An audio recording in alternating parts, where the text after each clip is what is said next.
Welcome back, gamers. With the release of Cataclysm right around the corner, my guild and I have been putting in a lot of work on tier 11 raid bosses on Heroic. We've put in about 40 hours of work in the last 3 days on beta, and man, I am absolutely exhausted. I've decided to release these guides only showcasing what I believe to be the best spec for each boss, rather than doing a breakdown of every spec. The reason behind that being is Cataclysm is the first time in WoW where you really don't have as much breathing room as a raid to let people play suboptimally while not fully raid geared. So, rather than making a parsing guide or something of that nature, these guides will primarily focus on how to make you as useful to your raid as possible. The specs and glyphs we will be using for Magmaw looks like this here. Take a moment to pause if you need to.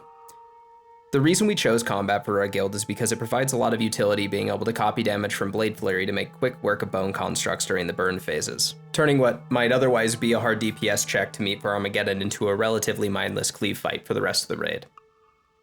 With all that being said, let's get into the video. If you have a chance on pre-pull, you are going to redirect 5 combo points from the trash in front of Magmaw into the boss.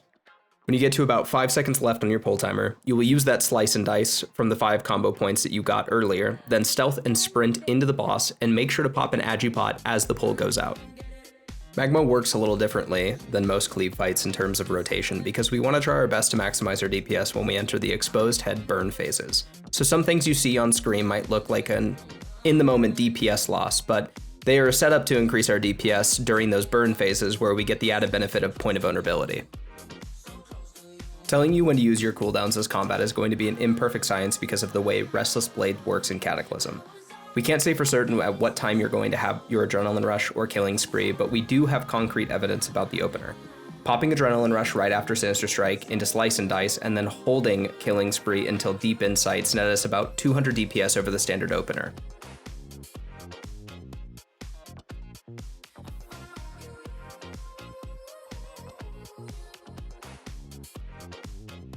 The main thing you want to focus on during your opener is getting 2 Eviscerates off during your Deep Insights, as well as your Killing Spree, then refreshing Slice and Dice with as many combo points as you can before the first Bone Construct comes into melee range. This opener equally allows us to get a massive leg up during the start of the fight, but also sets up a good ebb and flow with our cooldown usage later on in the fight during the burn phase when it hits. I was able to consistently get an Adrenaline Rush almost every single burn phase because of this exact opener. The fight is fairly easy outside of burn phase preparation. You now have a high combo point Slice and Dice rolling, and all you need to remember to do is Revealing Strike between 0 and 3 combo points, hit a Gouge at 4 combo points when available, and cleave the Bone Construct off of Magmaw until the burn phase hits. Make sure that whenever a Bone Construct is approaching you, you try to immediately position your character in range of it to get the most uptime cleaving as you can while doing your standard rotation. Bonus points if you use the Feint Glyph here, as it will basically negate most of the AoE damage from Lava Spew. Another important note to make about this boss is that Killing Spree seemingly isn't affected by the damage buff during the burn phase, so it's preferable to just outright not use it when the head is active. We decided to just basically use it off cooldown unless it lined up with an Insight proc shortly after it came off cooldown to make use of that extra damage.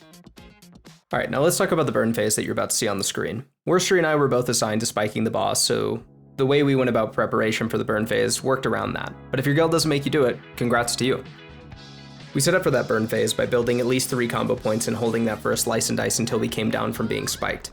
Then, spent as many of those combo points as we could before the head became exposed so that we could redirect whatever Insight proc we had alongside those combo points to get us a faster Evis while cleaving the Bone Construct at all times. You can see here in the video I have a fat Slice and Dice rolling. I redirected a moderate Insight onto the exposed head, and I am popping an Adrenaline Rush alongside cleaving the Bone Construct and absolutely crushing the DPS meter here. Once you have the flow of how this fight works, it's super simple to repeat this across all the exposed head phases. The only things to mention really is remembering to turn off Blade Flurry when you don't have anything to cleave, and to save your in-combat Agipot for when your guild decides to pop Lust so you can blast even harder. And lastly, if you guys are using the Feint Glyph in Phase 3, spam Feint whenever you see a purple ball coming towards you, and unless your guild has this boss on farm, when the Call to Stop AoE is called, turn off Blade Flurry and focus the boss for the kill. Congrats on not only killing Magmaw, but absolutely destroying the DPS meter. I hope you got some sick loot out of it, and if you liked the video, please remember to like, comment, and subscribe, as it helps me out a ton. And make sure to keep your eyes peeled, as this is only the first guide in our new Cataclysm Rogue Guide series. You guys didn't think I was going to really not put an Assassination sub-guide in this section, did you? It's Assassination Cope all the time. For Assassination, the opener is going to look standard. Pre-pot into stealth into sprint. I will post a useful macro in the description for anyone who struggles with fast input on pull. And then straight into the boss with a garrote, into slice and dice, and if you get lucky here and get the combo point return, immediately rupture. If not, pop mutilate, rupture, then pop vendetta, mutilate to 4 to 5 combo points, use cold blood, and venom, then your rotation becomes standard from here on out. The reason we use Cold Blood even if we don't get a 5 combo point in Venom is because at this point we are either energy starved from the opener and we need that energy that Cold Blood gives us, as well as we kind of want some wiggle room in the event our Venom misses due to not being expertise capped, so that we don't have to reapply Slice and Dice all over again, which would net us a massive DPS loss. Now let's talk about optimization. Assassination is going to be extremely dependent on your kill time and how many exposed head phases you guys do. We are opting for 3 at the moment because it allows us to enter phase 2 while the exposed head is out, which makes it so Nefarian doesn't start using his phase 2 abilities till after Magmaw is no longer in his burn phase. If that's the case for your guild, you can guarantee 2 Vendettas and Cold Bloods during that burn phase, as well as 2 Vanishes, 1 on the first burn phase and 1 on the third. Don't worry about lining things up with your trinkets here, because that bonus damage is far more important than any damage you would get with trinkets. The last thing to optimize are Feint, Synapse Springs, and Racials. This goes for all specs, mind you. Racials are dependent on cooldown time, but generally speaking, just use them whenever you can to maximize usage during burn phases. As Assassination, we have major glyph slots to burn, so we always have access to Feint, which means whenever possible we want to spam that off cooldown.